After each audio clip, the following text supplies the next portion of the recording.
तो कैसे हो गाइस। मैं हूँ विमलप्रीत सिंह, लेके आ गया हूँ नया वीडियो। और इस वीडियो में हम बात करेंगे C3 साइकिल की। सबसे कॉमन पाए जाने वाले साइकिल है ये, सब में ज़्यादा पाई जाती है, ये सब प्लांट्स में पाई जाती है। लगभग 80% ऑफ द फोटोसिंथेसिस होता है C3 साइकिल में। तो देख लेते हैं, आप साइकिल को रिव्यू कर लेते हैं। तो सबसे पहले हम देखते हैं कि RUBP जो है एक कंपोनेंट है, कंपाउंड है, उसका नाम है राइबुलोज 1,5 बाईफॉस्फेट। तो बाईफॉस्फेट जुड़े हुए हैं, यानी 2 फॉस्फेट है उसके पास, और 1,5 है तो यानी 5 पेंटो शुगर तो है उसके पास। एक पहले पे है, एक 5वें पे फॉस्फेट जुड़ा हुआ है। तो हम देखते हैं कि रुबिस्को एक एंजाइम है, वो आता है, वो CO2 को फिक्स करने के लिए आता है। और 5 थे और एक कार्बन जोड़ दिया रुबिस्को ने, किसके साथ? RUBP के साथ।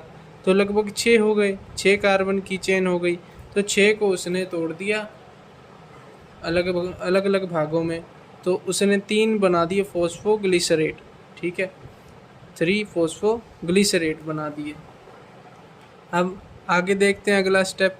अगले स्टेप में क्या है कि 1,3 बाईफॉस्फोग्लिसरेट बनेगा, यानी एक फॉस्फो ग्रुप का ऐड होगा, यानी PO4 का ऐड होगा।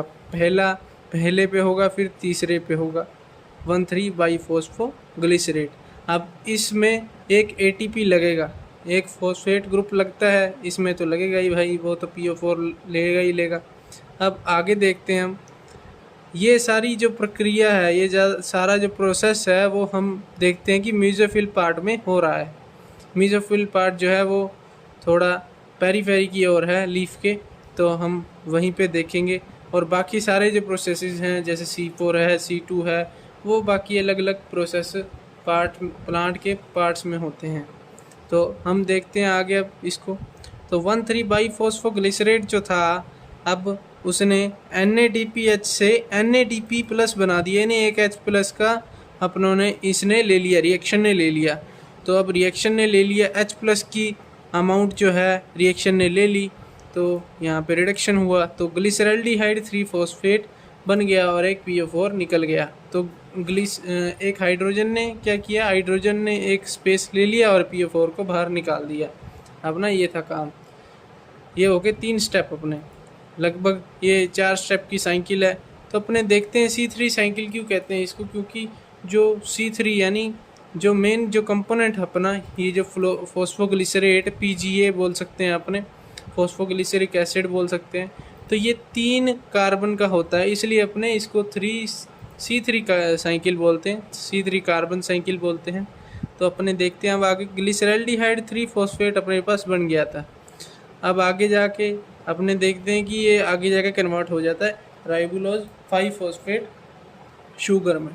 तो बस अब लास्ट स्टेप बचा हुआ है अपना, एक ATP फिर लगेगा यहाँ पे, और वो हो जाएगा ADP में कन्वर्ट। तो 1,5 फॉस्फेट तो हो ही गया था, फिर 1,5 बाईफॉस्फेट वापस हो गया। तो मेन साइकिल यहाँ पे पूरी हो गई। ये मीजोफिल पार्ट में हो रही थी। तो देख लेते हैं अपने इसकी कैरेक्टरिस्टिक्स क्या है अब इस साइकिल की। मैंने बताया था आपको कि 80% ऑफ द प्लांट्स में इस टाइप का फोटोसिंथेसिस होता है। तो ये मीजोफिल में होती है, ये बता दिया आपको। अब ये लेस O2 अमाउंट का रिक्वायरमेंट होता है इसको। ठीक है, अब अपने देखें कि CO2 अमाउंट का, जो CO2 तो है अब इसमें, तो CO2 तो लेगा ही लेगा, और O2 जो है वो कम लेगा, यानी लेस O2 पे भी ये कारगर साबित है। तो लेस O2 पे कारगर है, तो इसलिए यानी प्लांट को ज़्यादा स्टोमेटा ओपन करने की ज़रूरत नहीं है। तो ये मतलब लेस में हो सकता है, काम हो सकता है। अब ये ड्राई कंडीशन भी हो जाए तो प्लांट जो है जिसमें C3 साइकिल चल रहा है, वो डे के टाइम पे क्या हो जाता है, क्लोज़ हो जाता है। और अब डे के टाइम पे क्लोज़ हो जाएगा तो भाई ये तो C3 साइकिल क्या है, फिर बंद हो जाएगी, क्योंकि अब आदान प्रदान हो रहा था गैसेस का, CO2 का, O2 का, तो वो तो बंद हो जाएगा। अब क्योंकि जो डे के टाइम पे बंद हो गया, तो नाइट के टाइम पे अब इसको तो चाहिए सनलाइट की वजह से। अब सनलाइट में ही तो मतलब साइकिल होगा, सारा कुछ फोटोसिंथेसिस होगा। तो उसकी वजह से हम देखते हैं कि अब अंदर जो है स्टोमेटा बंद होने के कारण O2 की प्रेजेंस हो गई ज़्यादा। अब O2 की प्रेजेंस ज़्यादा होने की मतलब अपने ने तो पहले बोला था कि O2 की अमाउंट जो है वो कम लगती है, अब ये ज़्यादा हो गई तो इसका इफ़ेक्ट क्या है, ये रिवर्ट कर देगा। अब ये C3 साइकिल ना हो कि C2 साइकिल होगी, उसको हम आगे पढ़ेंगे। तो C2 साइकिल अब चलेगी, जिसको अपने बोलते हैं ग्लाइकोलेट साइकिल या photo respiration carbon oxidation cycle. अब इसके एग्जांपल्स हैं सोयाबीन, राइस, ओट जैसे प्लांट्स। अब नेक्स्ट जो साइकिल है अपनी, ये है C4 साइकिल। C4 प्लांट्स में पाई जाएगी और अपने जानते हैं कि अब C4 आ गया तो वहाँ पे 4 कार्बन की चैन तो आएगी। तो यहाँ पे मेन जो कंपाउंड होगा अपना ऑक्सैलोएसिटिक एसिड, जो कि है 4 कार्बन नंबर का। अब अपने देखते हैं कि ये मेसोफिल और बंडल शीट में दोनों में हो रहा था, और इसका एक एक्स फैक्टर ये है कि ये नाइट में भी होती है।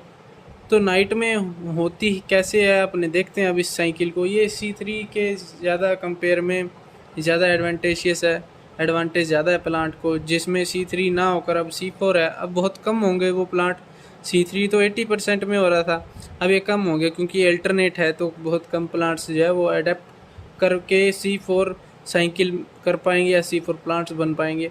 अपने देखते हैं अब इसको। तो पहला अपना जो कंपाउंड है वो है पेप कार्बोक्सिलेज, जो कि कन्वर्ट हो रहा है 4 कार्बन की चेन में, जो है ऑक्सैलोएसिटिक एसिड। अब एक कार्बन था, 3 कार्बन थे, उसने एक कार्बन ले लिया तो जाहिर सी बात है 4 कार्बन तो हो गए।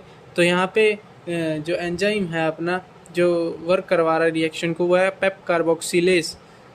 पीछे अपने C3 प्लांट्स में C3 साइकिल में पड़ा था, वहाँ पे रिबिस्को था, उसने ऐड ऑन किया था। अब यहाँ पे अपने देखते हैं कि CO2 फिक्स कौन कर रहा है, पेप कार्बोक्सिलेज। यही तो मतलब जो है डिफरेंस है कि स्टार्टिंग जो पॉइंट है एंजाइम वो है पेप कार्बोक्सिलेज, रिबिस्को ना होकर। अब यहाँ पे अपने देखते हैं कि 4 कार्बन जो है वो चेंज हो गया, वो वापस एस्पार्टेट एक और कंपाउंड है वो भी 4 कार्बन का है, वो वापस से ऑक्सैलोएसिटिक एसिड में कन्वर्ट हो जाता है। तो ये आपस में करते रहते हैं। तो अपने आगे देखते हैं अब ऑक्सैलोएसिटिक एसिड जो है अब वो कन्वर्ट हो गया है मैलिक एसिड में, और मैलिक एसिड जो है वो आगे जाके हो जाता है पायरुविक एसिड में कन्वर्ट।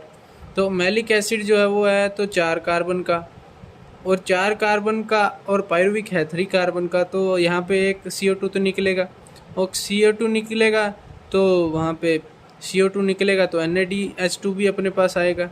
जहाँ पे CO2 है वहाँ पे लगभग अपने एक स्टेप में छोड़ के दूसरे स्टेप में अपने NADH2 लगाएंगे ज़रूरी। मतलब ये अपने साइकिल याद करने का तरीका समझ लो आप।